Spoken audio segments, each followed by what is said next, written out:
Dieu est l'homme, parce que celui-ci lui est hostile. Mais dans son cœur, sa sollicitude, sa préoccupation et sa miséricorde envers l'humanité ne changent jamais. Même s'il a détruit l'humanité, son cœur reste inchangé.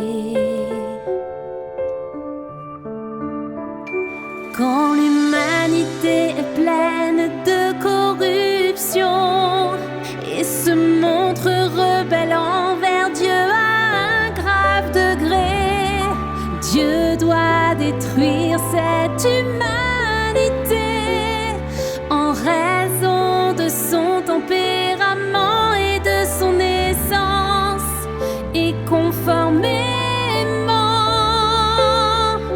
à ses principes.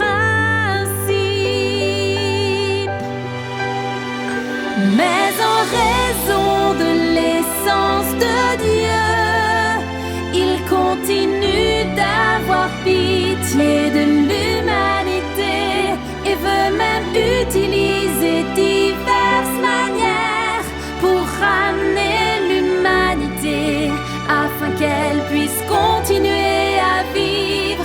L'homme cependant s'oppose à Dieu, continue à se rebeller contre Dieu et refuse d'accepter le salut de Dieu. C'est-à-dire que l'homme refuse d'accepter ses bonnes intentions, peu importe la façon dont Dieu fait appel à lui. Lui adresse des rappels, la provisionne, l'aide ou le tolère. L'homme ne comprend pas cela, ne l'apprécie pas et n'y prête pas non plus attention.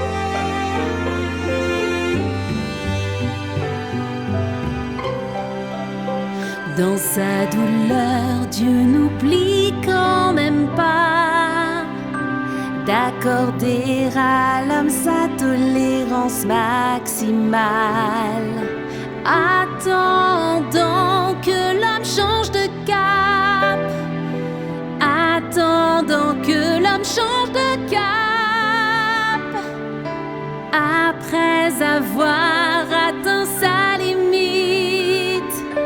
Il fait ce qu'il a à faire sans aucune hésitation. En d'autres termes, il y a une période et un processus spécifique entre le moment où Dieu prévoit de détruire l'humanité et le début formel de son œuvre de destruction de l'humanité. Ce processus existe dans le but que l'homme change de cap, et c'est la dernière chance que Dieu donne à l'homme.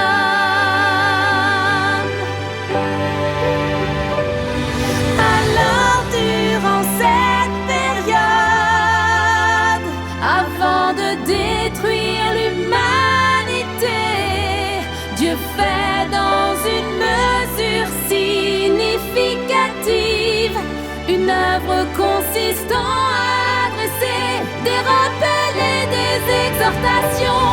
Peu importe la douleur et la tristesse que ressent le cœur de Dieu, il continue à exercer sa sollicitude, sa préoccupation et son abondante miséricorde envers l'humanité.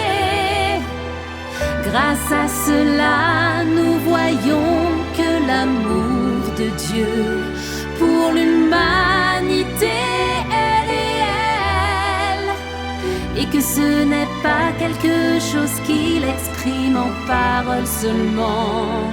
Il est concret, tangible et personnel.